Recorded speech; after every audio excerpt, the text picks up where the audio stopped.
Saludos hermanos y hermanas, y qué bueno que estás de regreso con nosotros a este espacio, este segmento del Evangelio del día, el Evangelio de hoy, una reflexión y meditación sobre nuestro discipulado que va camino a la salvación y también a la santidad.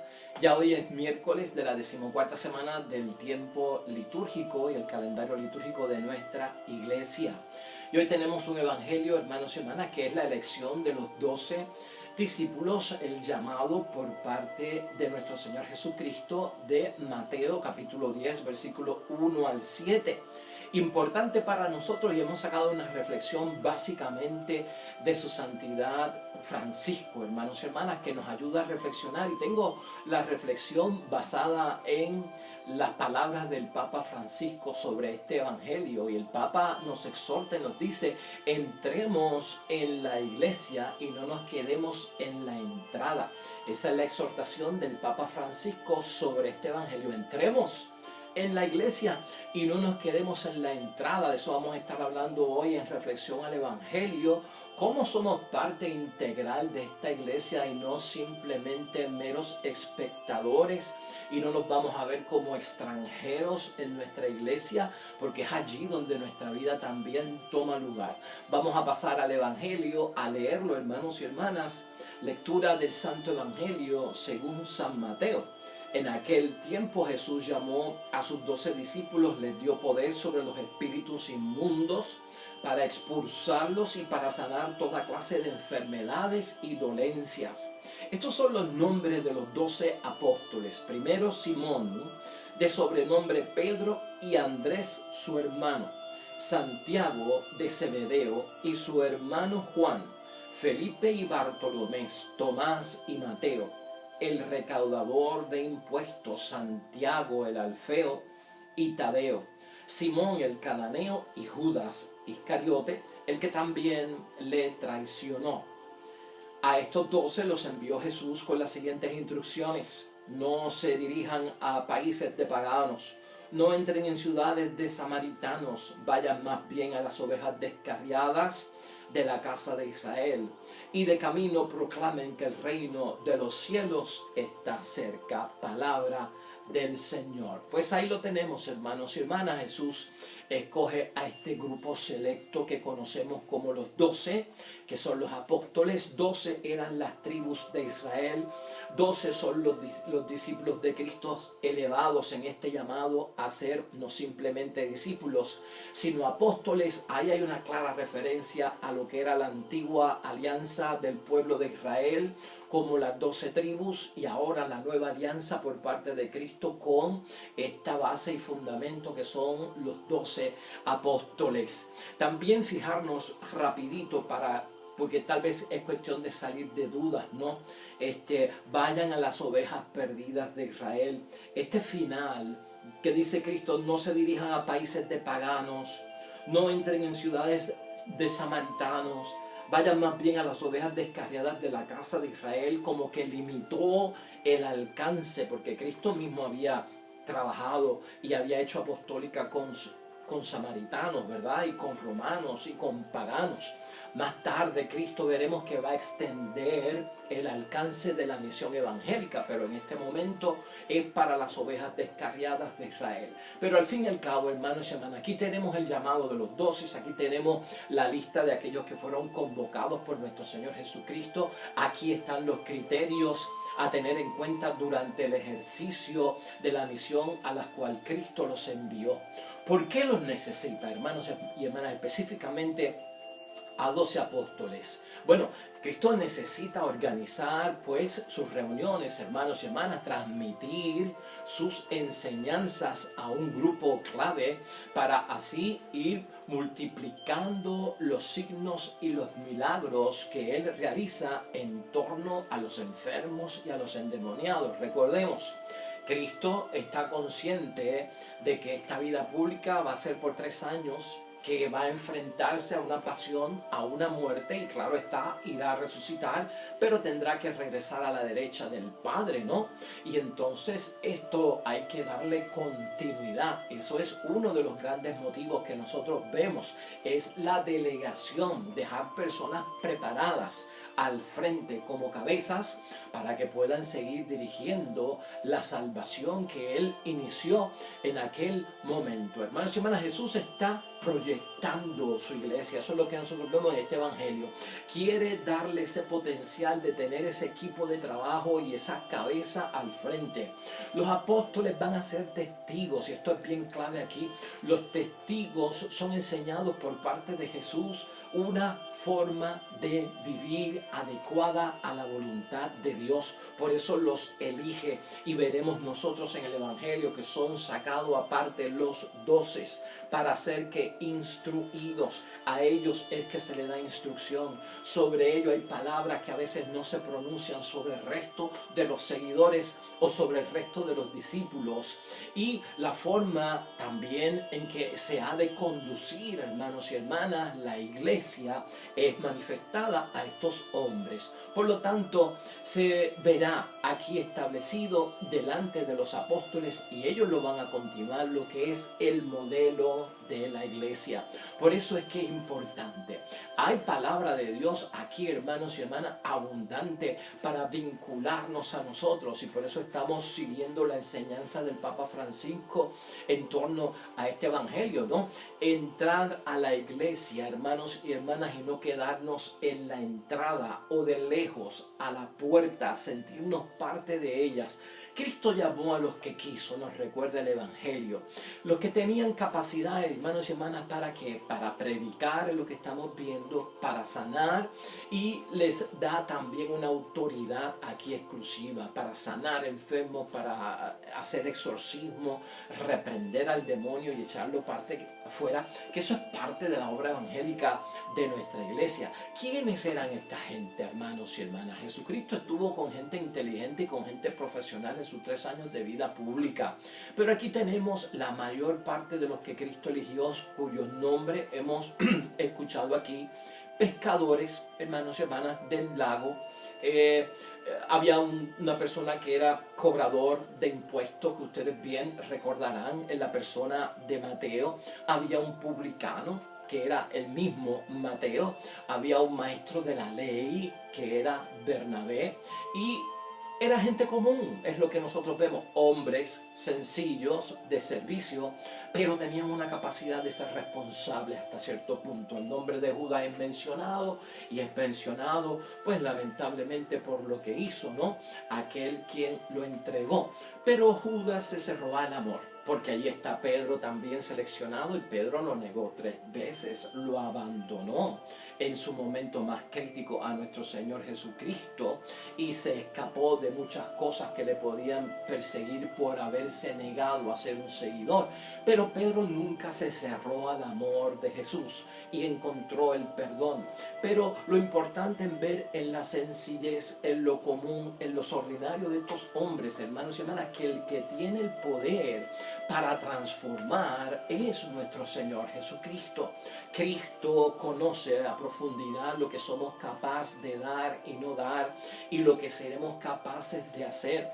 Por eso Cristo sigue siendo fiel al llamado, y en el llamado nos tenemos que ver todos relacionados de una y otra forma. Tú recordarás cómo Dios Padre del cielo en el Antiguo Testamento llamó a un pastor para ser el rey ungido de Israel y guiar en el nombre de Dios a toda una nación. Ese niño que nosotros conocemos con David, que tenía y era ejemplo, hermanos y hermanas, en aquel tiempo de su niñez o de su adolescencia o de su juventud, bendecido por Dios, cometió un grave pecado de adulterio y de conyugicidio, de infidelidad con una mujer casada, y no solamente de infidelidad con una mujer casada, sino que también mandó a matar prácticamente al esposo de su amante. Grave error, pecado mortal. Sin embargo, en su niñez y juventud Dios lo ungió como rey de Israel.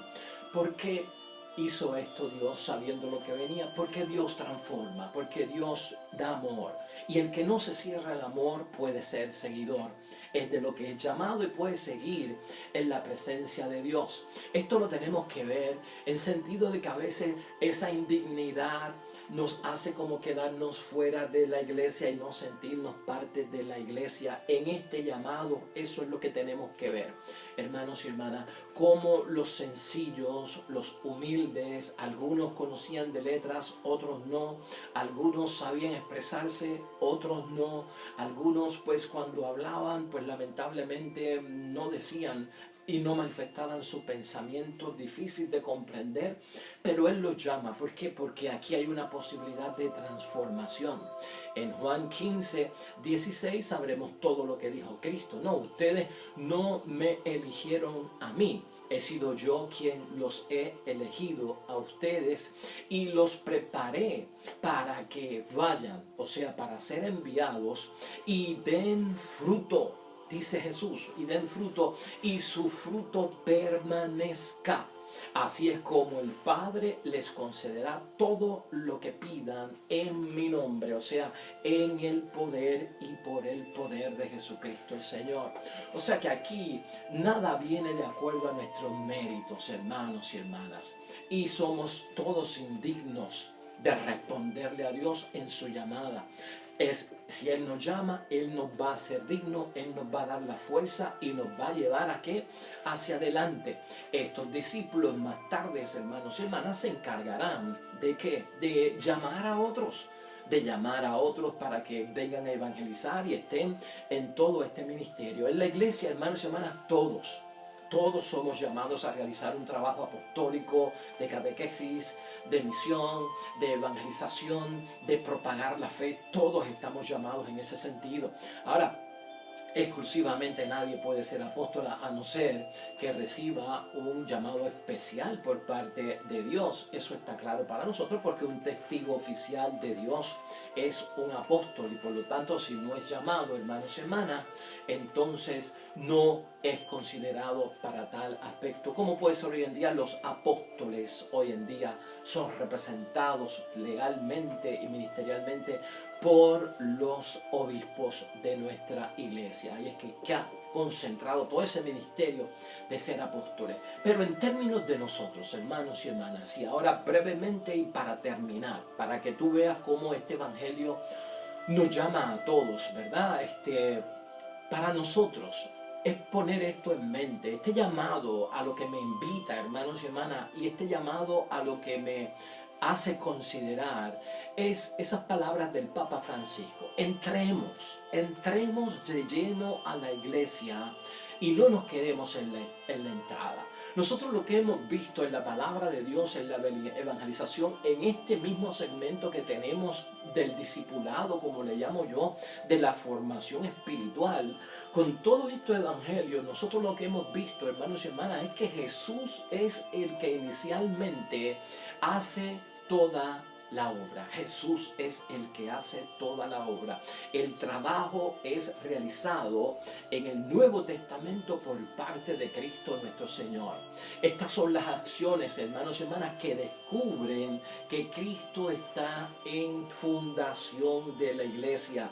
Jesús reza, Jesús sana, Jesús elige, Jesús envía a los discípulos, Jesús es capaz de curar a las multitudes, Jesús es capaz de exorcizar a los endemoniados y durante ese tiempo es Jesús, hermanos y hermanas, la piedra angular.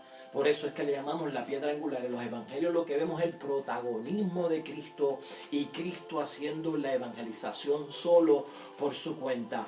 Todo el trabajo lo hace Jesús en el evangelio. Es el que va adelante, hermanos y hermanas, y echando el crecimiento de la iglesia y la está formando y la está fundando.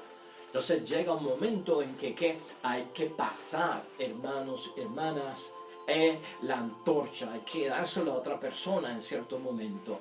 San Pablo nos recuerda en sus cartas, para hablar de este llamado y sentirnos parte de la iglesia, hermanos y hermanas, que Jesús nos quiere dentro. Y esto es muy importante para nosotros como católicos, como bautizados sobre todas las cosas, ¿no? Cristo nos quiere dentro de la iglesia, dentro de la asamblea, dentro de la congregación, porque eso es lo que significa iglesia. Y no nos quiere como huéspedes. Si tú te sientes como un huésped en la iglesia, No hay, hermanos y hermanas, un compromiso auténtico, porque si yo soy bautizado y por el bautismo he sido incorporado a la iglesia de Cristo y también soy parte y caigo dentro del sacrificio de salvación de Cristo en la cruz, por ese milagro que ocurre en mi vida por el bautismo, yo no me puedo sentir huésped simplemente en mi iglesia, hermanos y hermanas, sentirme como un extranjero. Pablo dice, no somos extranjeros, somos ciudadanos. Tú sabes lo que siente un extranjero. Tú sabes el prejuicio que siente un extranjero. Esta no es mi patria, esta no es mi tierra, este no es mi idioma, esta no es este no es mi clima.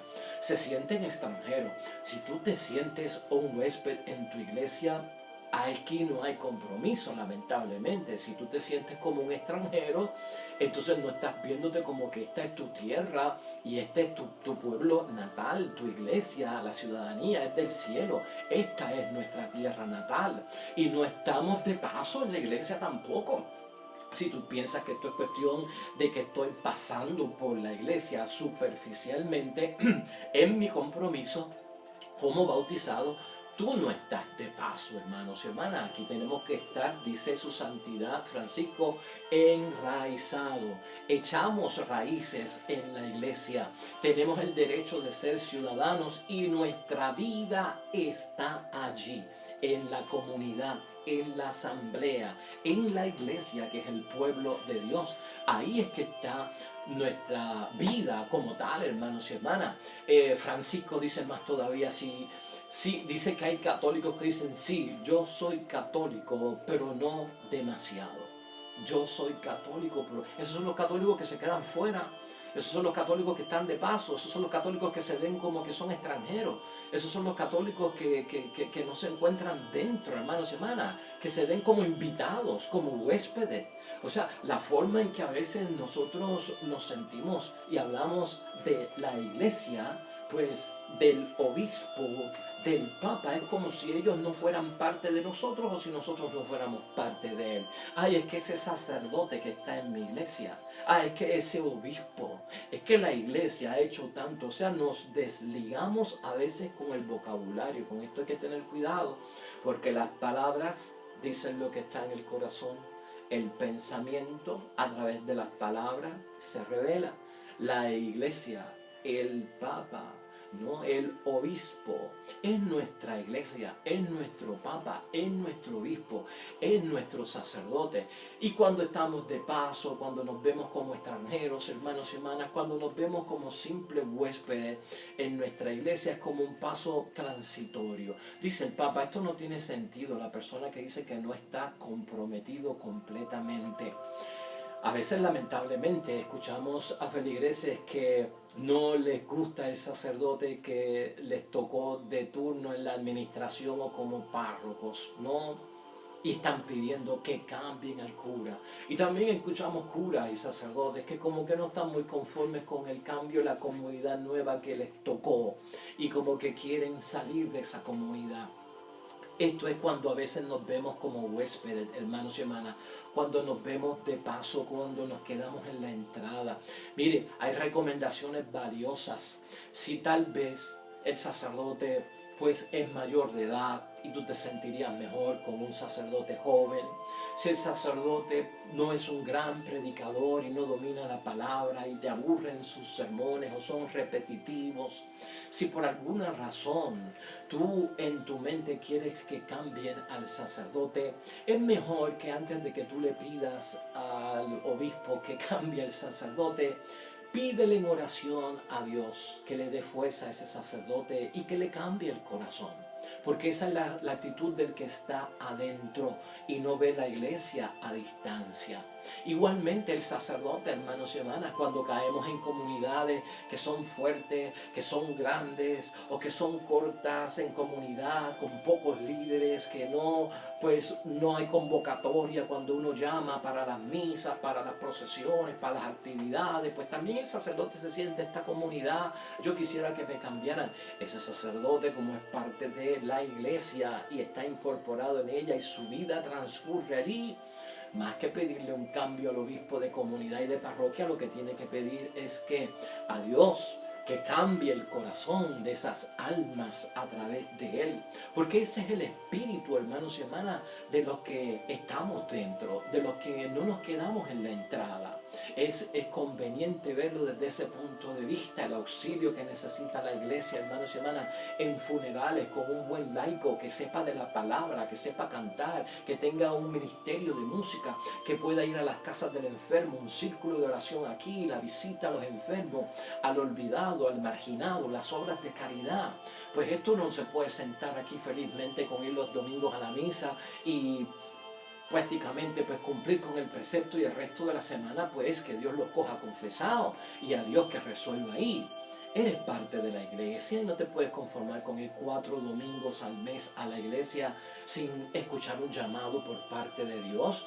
Llamó Dios a 12 exclusivamente como discípulos, pero estos que son apóstoles llaman a otros para que sean discípulos, tanto para la vida sacerdotal como para la vida de servicio y el ministerio público. Esto hay que verlo, que a veces pues el compromiso de servirle al Señor se limita, porque hay personas que creen que si me comprometo me vuelvo un fanático. Si me comprometo me vuelvo un fanático. En una ocasión yo estaba leyendo una tirilla cómica de Charlie Brown, y la amiguita de Charlie Brown le dice a Charlie Brown que las cosas están malas, la situación en el país está mala, hay mucha criminalidad, hay mucho robo, hay mucha violencia. Y Charlie Brown respetuosamente le dice a su amiguita, pues son tiempos donde hay que orar. Y su amiguita lo mira y le dice, oh, te has vuelto un fanático religioso. Simplemente por decir que hay que orar. Fue lo único que dijo Charlie Brown. Pero algunas personas creen que ser fanático es dar un poco. O sea, dar un poco en la oración. Ya eso es llamar al fanatismo. ¿Dónde estamos? Por eso algunos se quedan fuera, hermanos y hermanas. Por eso algunos no entran. Por eso algunos el compromiso lamentablemente es porque están de paso. Es porque son huéspedes, como invitados. Es porque se sienten extranjeros y no se sienten que esa es su tierra. Ese paso nosotros tenemos que darlo en el nombre de Dios. Sentirnos, hermanos y hermanas, llamados a la comunidad en serio por parte de Cristo. Hoy este evangelio, hermanos y hermanas, nos pide dar un paso al frente. ¿Qué nos impide comprometernos con nuestra iglesia? Porque a veces nos quedamos a distancia y de lejos. Porque a veces nos conformamos con el domingo de precepto nada más y no nos ven nuestro rostro y nuestra presencia en toda la semana. ¿Por qué es que aún yo, teniendo dones y talentos, no he entrado a un grupo apostólico donde yo pueda propagar la fe, donde yo pueda auxiliar a Jesucristo para que me envíe y ser parte de esta gran misión?